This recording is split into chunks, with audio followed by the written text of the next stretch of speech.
نحمده ونصلي على رسوله الكريم وعلى آله وأصحابه أجمعين. أعوذ بالله من الشيطان الرجيم. بسم الله الرحمن الرحيم. رب اشرح لي صدري ويسر لي أمري واحلل عقدة من لساني يفقهوا قولي. اللهم صل على محمد وعلى آل محمد كما صليت على إبراهيم وعلى آل إبراهيم إنك حميد مجيد. اللهم بارك على محمد وعلى آل محمد كما باركت على إبراهيم وعلى آل إبراهيم. Assalamu alaikum wa rahmatullahi wa barakatuh. Today we'll be starting the journey into the lives of the Ummahatul Mu'minin. The Ummahatul Mu'minin were not just the wives of the Prophet, they were the steel and the scholarship and chosen by the divine. They were the ultimate architects of the Ummah, women who commanded history with their intellect and sacrifice. Each of these women showed that there are many ways to be strong, sometimes through our words, sometimes through work, and sometimes through quiet patience.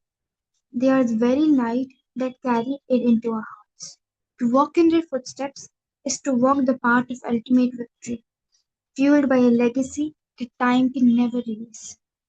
Today we'll be looking into the life of Hazrat Khadijah bint Khuwaylid, the first commandant, the first person to accept Islam, the bedrock who anchored the faith when the world stood against it.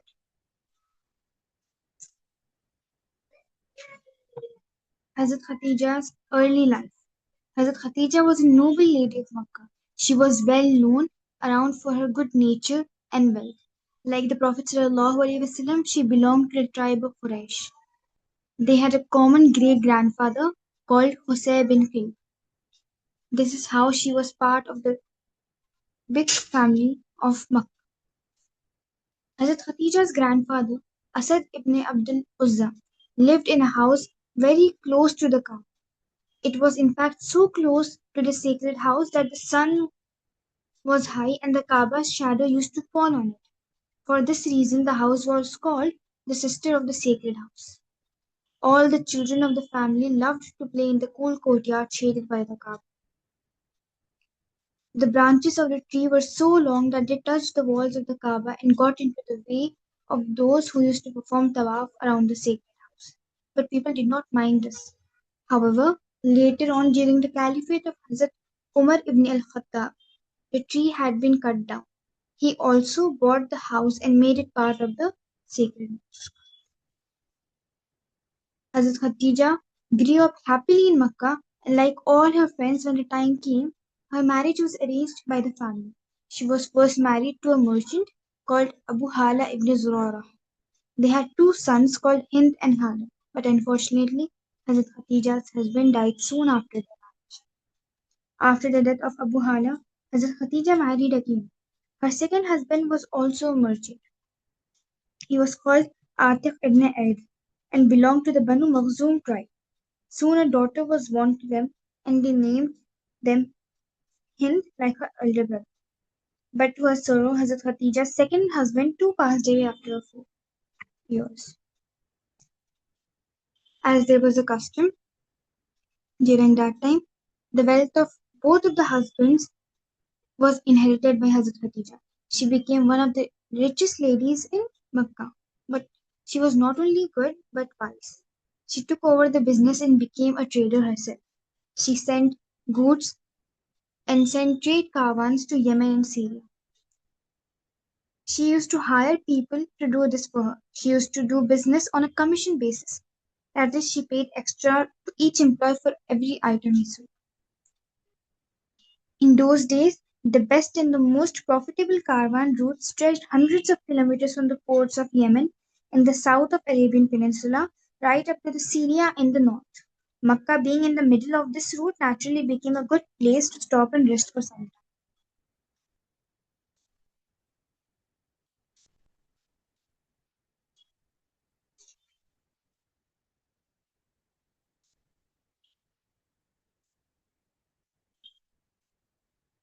Hazrat Khadija hiring Prophet ﷺ is one of the most important incidents. One day, Abu Talib, the uncle of Prophet ﷺ, as well as his guardian and well-wisher, was sitting with some of his friends in the market. He overheard someone saying that Hazrat Khadija is sending a trade caravan to Syria. She is looking for somebody to take it there. Abu Talib immediately thought of his nephew, Prophet Muhammad sallallahu alaihi wasallam, who used to stay with him. Till now, Abu Talib had looked after him. Abu Talib went to Prophet sallallahu alaihi wasallam and advised him, "Why don't you approach Hazrat Khadija for this caravan?" And the next day, Abu Talib went to Hazrat Khadija, and Abu Talib was very keen that his nephew should get this job, as he did not want him to waste this opportunity. So he decided to go to Khadija's house and spoke to her himself and greeted Hazrat Khadija with respect. And Hazrat Khadija accepted this as she knew who Abu Talib, and she also heard a very good uh, things about his nephew of Prophet Sallallahu Alaihi Wasallam being a Sadiq and Alamin, the truthful and trustworthy. In this way, Prophet Sallallahu Alaihi Wasallam started to work for Hazrat Khadija and found himself in charge of the next trade caravan to Syria, the Syrian venture. Prophet Sallallahu Alaihi Wasallam was happy with the opportunity and looked forward for new ventures. He was 25 years old, full of enthusiasm. He wanted to make something of himself and was proud to be in charge of a caravan of many camels loaded with precious goods. He made his journey once earlier with his uncle Abu Talib when he was just 12 years old, but still he remembered the trip very well. Then too they were carrying goods to be sold in Syrian markets. However, this time it was a bit different. Prophet ﷺ was older and he was in charge of the caravan. Everything depended on his planning. To succeed, he had to work hard and take goods and camels in a proper way. There was no scope for a mistake because the goods were not his own but entrusted to him by Hazrat Khadija. To help him with his work, Hazrat Khadija sent her loyal servant Maisara to assist him. The journey from Makkah to Syria was very tiring and demanding. One had to have a lot of stamina and strong will to undertake. First, they traveled many days through the scorching sands. They crossed one ridge of dunes after another. But finally, they left the desert behind and reached lands which were more welcoming. Now they were crossing shady green forests and meadows with cool streams. The animals could drink sweet water and graze on fresh grass. In the end, they arrived to Syria. The market town was even bigger than what Prophet ﷺ remembered from his childhood. There were hundreds of animals, camels, and horses everywhere, all of them bringing goods from faraway lands. Hundreds of merchants were displaying their wares, and even more people were milling around to look at the goods on the display. With the help of Maisara, Prophet ﷺ found a nice spot for the camels, not far away from a clump of shady trees and a short distance away from the watering place. They tethered the camels and unloaded the goods they had bought. Soon they were surrounded by merchants curious to see what they had. In no time, Prophet ﷺ sold all the merchandise for a good profit. Once they had disposed all of the things they had bought with them, they decided to shop for goods to take back home. In those days, the markets of Syria were full of goods coming from all over the world. There were traders from Turkey, China, Uzbekistan, and other countries displaying their wares in the shops. Besides articles of everyday use, one could buy gold, silver, precious stones, and jewelry, beautiful fabrics made of cotton and silk, spices and perfumes, and even delicate items made of glass. After looking at all the things in the market, Prophet ﷺ bought those things that would be sold at the best in the Meccan market: jewelry, toys, and trinkets for children, beautiful fabrics for all, and things for the house. When the caravan reached Mecca, everybody noticed that the camels were carrying huge loads. People were really curious to see what Prophet ﷺ had got from Syria. However, the caravan did not stop in the market. It went straight to Hazrat Khadija's house. Prophet ﷺ gave Hazrat Khadija all the goods he had bought from Syria and all the money he had made by selling her goods there. Hazrat Khadija was amazed by the quantity of goods and amount of money made. Never have before any trade caravan brought her so much profit.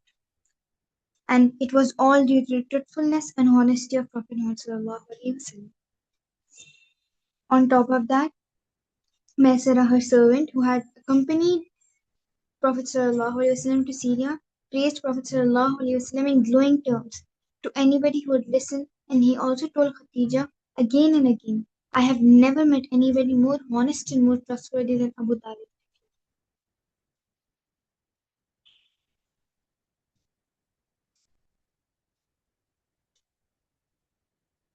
After the successful journey, Hazrat Khadijah began admiring the Prophet sallallahu alaihi wasallam more and more because of his great character and trustworthiness. She was impressed by his hard work, honesty, and his generosity. He also liked the simple and unaffected ways of. One day, while discussing with her friend Nafisa bint Munya, who came to meet her, Hazrat Khadija sent a marriage proposal to her friend Nafisa to Prophet sallallahu alaihi wasallam. Prophet sallallahu alaihi wasallam said to Nafisa that he would discuss this with his uncle and he would reply. Abu Talib was very pleased when he heard of this marriage proposal. With great joy he agreed to it. Prophet sallallahu alaihi wasallam was happy too. In no time, the day of the marriage was fixed. The marriage became a very good occasion for the family and friends to get together. In the presence of family, Abu Talib led the nikah himself. Hazrat Khadija's father was dead, so her uncle Amr ibn al-Asad was there instead, as was her learned cousin Warqa bin Nawf. The Prophet ﷺ's foster mother Halima Sadiya was there too. For a couple of days, Hazrat Khadija and Prophet Muhammad ﷺ stayed at the house of Abu Talib. Then Hazrat Khadija bought a house from her nephew Hakim bin Hizam. Then they moved over there. Prophet ﷺ and Hazrat Khadija did not live alone in the house. There were many more people, including Ayman, the old maid of Amina, the Prophet ﷺ's mother, who brought him up after his mother died. There was Zaid bin Haris, a slave. Hazrat Khadija gifted him to Prophet ﷺ. Prophet ﷺ immediately freed him and treated him like his own son. Zaid bin Haris loved Prophet ﷺ so much that when his family came back to take him with them, he refused and he decided to stay with Prophet ﷺ. Zubair bin Awam also stayed with them. Prophet ﷺ and Khadija were blessed with 6 children, 2 boys and 4 girls. Both the boys, Qasim and Abdullah, died when they were still small babies. The 4 daughters, Zainab, Ruqayya, Kulsum and Fatima, grew up into beautiful young girls and were married when their time came. Zainab was married to Hazrat Khadija's nephew Abu al-As, and Kulsum and Ruqayya were married to the 2 sons of Abu Lahab, Utbah and Utbah. But when Prophet ﷺ started preaching Islam, Abu Lahab forced his sons Utbah and Utbah to divorce the daughters of Prophet ﷺ and send them back. Later, Ruqayya was married to Hazrat Usman bin Affan, and they both migrated to Abyssinia and then they both again migrated to Medina. After returning to Medina, before the Battle of Badr, Ruqayya fell sick and she died. After her death, the Prophet ﷺ married his other daughter Kulsum to Usman bin Affan, but she too did not live for very long. The youngest daughter Fatima married her father's cousin Ali bin Abi Talib. They had 2 sons, Hassan and Hussein, whom the Prophet ﷺ loved dearly. The first revelation. After his marriage to Khadija, Prophet ﷺ started to spend more and more time in solitude, thinking more and more. There were many questions to which he tried to find an answer. Who is the being that has made the earth and the heavens and everything that is between them? How did man come into a being? Why has he been placed on earth? How should he live on earth? What is life and what is death? What happens to a man after his death? Often he would sit in cave of Hira and meditate over these questions. He spent many days over there. From the age of 39, 38, and 40, most of his days he spent in the cave. Hazrat Khadijah would send her little daughters to bring him food and water, so that he would not be hungry and thirsty. In this way months and years passed. Finally Allah subhanahu wa ta'ala showered his mercy on him and quenched his thirst for truth. One night, while he was asleep in the cave, Prophet ﷺ felt somebody was trying to wake him up. He got up. To his amazement, he saw a man standing next to him. It was Angel Jibreel. He did not know who it was, and only later on came to know that it was Angel Jibreel or Jibreel himself. The angel commanded, "Read." Prophet ﷺ, being a literate person, couldn't read, so he replied, "I cannot read." The angel embraced him with all his might, so much that Prophet ﷺ became breathless. Then again he repeated, "Read." Then Prophet ﷺ replied that he could not read. This happened 3 times. The third time, the angel embraced him again and said, "Read in the name of your Lord who created you." And then Prophet ﷺ started repeating along with him. The Prophet ﷺ felt the words being engraved at that very moment in this heart, as Allah made him the Prophet for humanity and began revealing the Quran to him. However, this experience in the cave of Hira shook the Prophet ﷺ to his core. He did not know what to make of it. Disturbed and frightened, he went straight to home and told Hazrat Khadijah about the incident. He said, "Khadijah, I do not understand what had happened to me. I am worried about my life." And he said the following words, "Cover me, cover me. Zamiruni, Zamiruni." Seeing him troubling in shock and distress, Hazrat Khadijah put a blanket over him and comforted him, saying, "Allah will never let you down. You are kind to your family. You are truthful. You help the needy and the poor. You gladly welcome anybody who comes to you as a guest to your house. You follow the way of truth and justice." The next day, Hazrat Khadijah took Prophet ﷺ to her cousin Warqa bin Nawfal, who was a Hanif who had a good knowledge of the Torah and Injil, the books revealed to Isa alayhi salam and Musa alayhi salam. Warqa bin Nawfal said the following: "If what you say is true, there is no doubt this must be the same angel that visited Prophet Musa alayhi salam." And he also said, "You will be the prophet to this nation."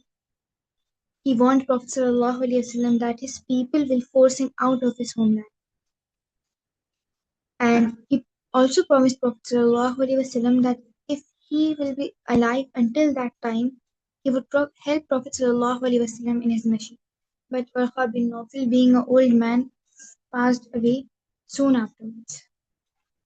The first Muslims. The first person to accept Islam without any hesitation. Hazrat Khadijah accepted Islam without any hesitation, and she took no time in recognizing the Prophet and believing it. She always knew him to be trustworthy and truthful. One day, Angel Jibreel came to Prophet ﷺ and taught him how to do wuzu and how to perform prayer salah. And Prophet ﷺ prayed first alongside him, the angel Jibreel, so that he should not forget the words and movements. Later, Prophet ﷺ went back home and he taught wudu and salah to Hazrat Khadijah. Thereafter, accompanied by Khadijah, the Prophet ﷺ started to pray in his own house. One day, Prophet ﷺ's young cousin was 10 years old, Ali ibn Abi Talib, visited Prophet ﷺ's house. He saw Hazrat Khadijah and Prophet ﷺ praying. He asked them after they were done that what were they doing. Prophet ﷺ invited him. The next day he taught, and he was the second person to accept Islam.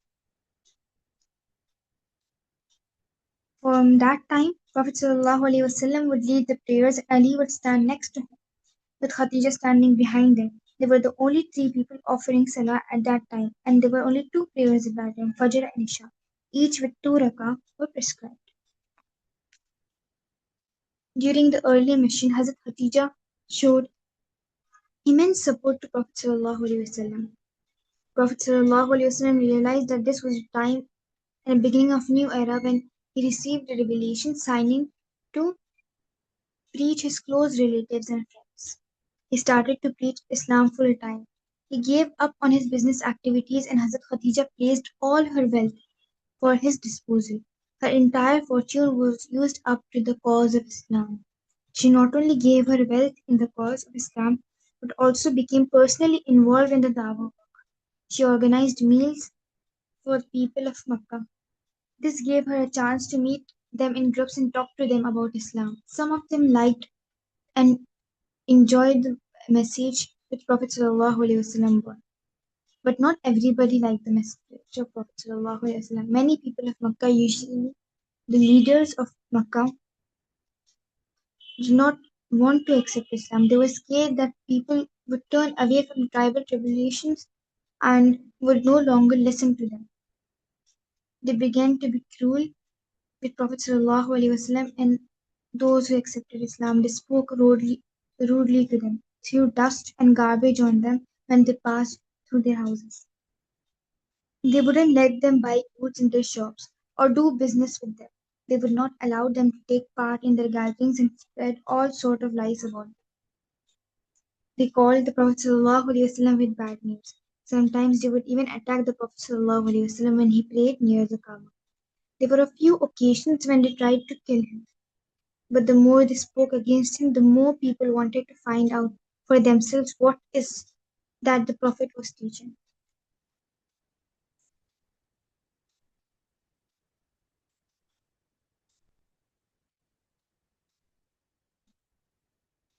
Hazrat Khadijah once decided to go and look for Prophet ﷺ, and she took some food and water with her for her Prophet ﷺ. Angel Jibril was with Prophet ﷺ in cave of it. Angel Jibril came and said to Prophet ﷺ, Khadijah is coming. She has got some food and water for you. And then he added, when she comes in, give her the greetings from her Lord and tell her that there will be a house made of pearls for her in paradise. When Hazrat Khadijah arrived, Prophet ﷺ told her about this. Hence, she was honored of being greeted from her Lord and from Angel Jibril.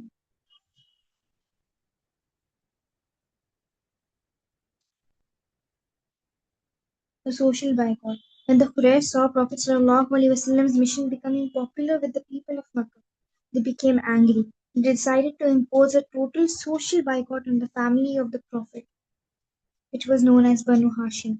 This meant that no one could have anything to do with them. Abu Lahab, the leader of Quraysh, was an uncle of Prophet, but at the same time, he was the Prophet's worst enemy. He led the whole tribe in planning new ways of troubling the Prophet and his family. Nobody was allowed to buy anything from them, sell anything to them, or even visit them. In those days, it was very difficult for an individual to survive without the support of the main tribe. When the elders of the main tribe turned against somebody, nobody would talk to him, offer him food or water, or allow him into his shop. Finally, the person would have to bow down to the leaders, listen to them, and do what the leaders wanted. The hatred of Quraysh was so strong that soon the Prophet ﷺ, his wife, their children, Abu Talib and his family, and all those who accepted Islam were forced to leave their homes in Mecca. They took refuge in an open plot of land called Sihabe Abi Talib, just outside the town. There were no proper houses. They had to live in tents. It was like a refugee camp, and the family of the Prophet had to stay there for almost 3 years. They faced hunger, disease, and poverty. Sometimes they had to eat the leaves from the tree to satisfy them, for there was hardly anything else to eat. Khadijah, who was not from the Banu Hashim, could have stayed in Makkah, but she chose to stay with the Prophet in these times of trials and difficulty. Once the richest lady of Makkah, Khadijah now lived in makeshift tent under the open sky without enough food and water, but she did not complain. She bore the difficulties with great patience and endurance. Her presence was a support to the Prophet. All the people in the makeshift camp lived in great poverty. They wore old clothes and slept on old blankets. They had hardly any personal belongings. Khadija had just one wooden bucket and a mug. One day even the mug broke. She had not enough money to buy a new mug for herself, so she remained patient about it. Luckily, a carpenter was passing her tent and agreed to repair it for her. The family of Prophet ﷺ survived the boycott only because once a year during a four sacred months they were allowed to go in Makkah. These months were Muharram, Rajab, Dhul Qada, and Dhul Hijjah. In those months, being enemies and fighting were not allowed. Taking this advantage, the family of the Prophet would go in Makkah and get food. They would get the dried meat and skins of the animals sacrificed at the Kaaba and make them last for many, many days. They would boil the leather and chew it on to fight the pangs of hunger.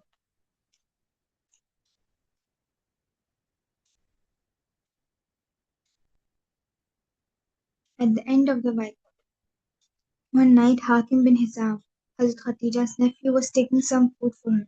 Abu Jahl, the leader of Quraysh, saw him going out of the town and asked, "Where are you going?" Hashim bin Hizam truthfully answered, "I am going to meet Khadijah to give her some food." Abu Jahl got angry. He snatched the food and shouted. At that moment, a man called Abdul Bakhtari, who was not a believer, was passing by. He saw what happened. He was a kind man and he rebuked Abu Jahl.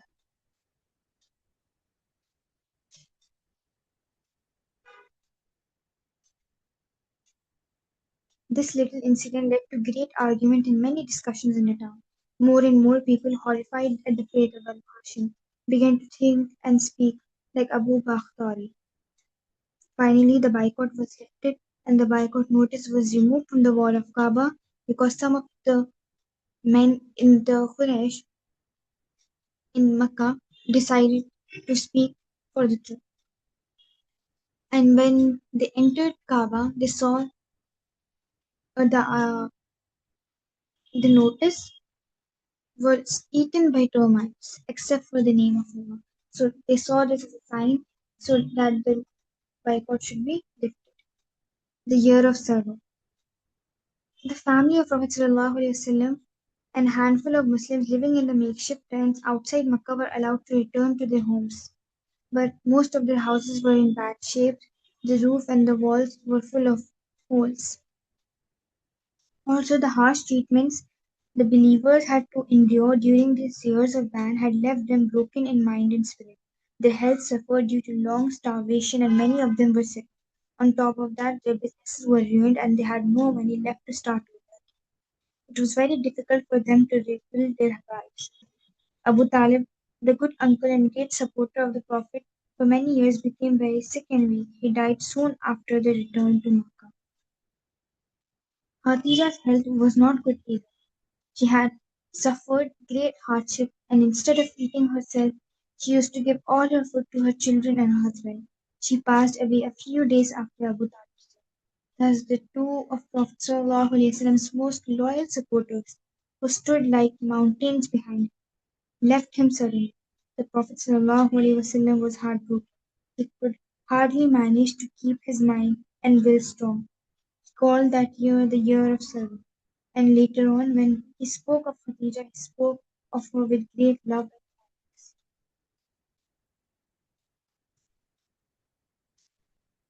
Hazrat Khadija's life is a source of great inspiration for the people, especially women. She is an excellent example of how one can give one's time, energy, wealth, and life to the cause of Islam. Her story is a reminder to the believers to live a purposeful life. We should remember Khadijah and the whole family of Prophet ﷺ in our prayers for their sacrifices and their dedication.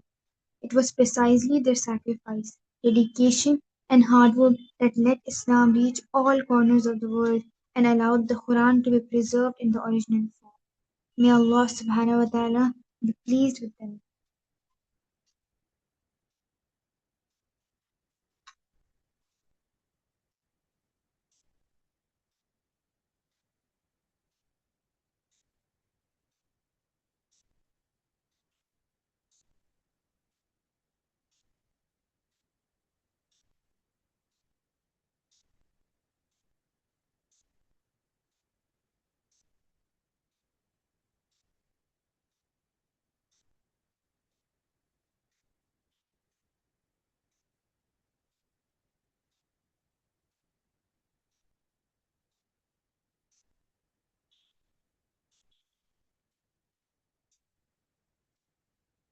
There are many lessons that we can learn from the life of Khadijah. Long before she met Prophet ﷺ, she was a highly successful merchant, a feat that was rare for women at that time. She didn't just succeed, she excelled by maintaining a reputation for honesty and fair dealings. Khadijah was known as Al-Tahira, the Pure One, for her wisdom. When she hired Prophet ﷺ to manage her trade caravans, she observed his character closely. She was the one who initiated the marriage proposal based on her own assessment of his integrity, rather than following social pressures or purely financial motives. Be an independent thinker. She was an example of being an independent thinker, trusting her ability to recognize the value and character of others, even if it defines conventional expectations. When the first revelation came to Prophet ﷺ in the cave of Hira, he was overwhelmed and fearful. Khadija dismissed his experience of panic. She famously comforted him, saying that God will never disgrace you. The lesson we can learn from is that in this time of crisis, the most valuable thing you can offer to someone is emotional grounding and emotional support, reminding people of their own strengths when they have too when they are too overwhelmed to see them. Sacrifice. Hazrat Khadija was born with immense wealth, yet she spent most of her entire fortune for supporting the community during the years of social and economic boycott. She chose a life of hardship over a life of luxury because she believed in the mission. True legacy isn't remembered or measured by what you accumulate, but by what you are willing to give away for the cause of Allah subhanahu wa ta'ala. Hazrat Khadija was older than Prophet ﷺ when they married, and she remained his only wife until her death. The relationship was built on mutual respect, intellectual companionship, and deep love. Hazrat Khadija's later years were marked by the year of sorrow. Despite the loss of her wealth and physical toll of the Makkah boycott, she never wavered in her support or her faith. Resilience is not about feeling the pain, it's about staying committed to your principles, even when the world around you is falling apart.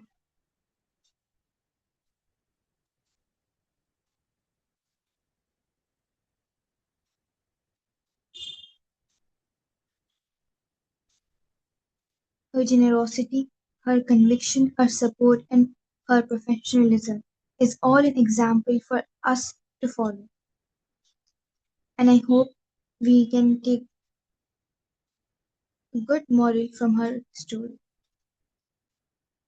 Jazakallah khair.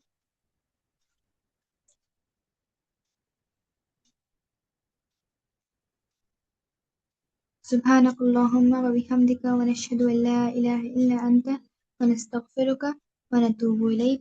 السلام عليكم ورحمة الله وبركاته.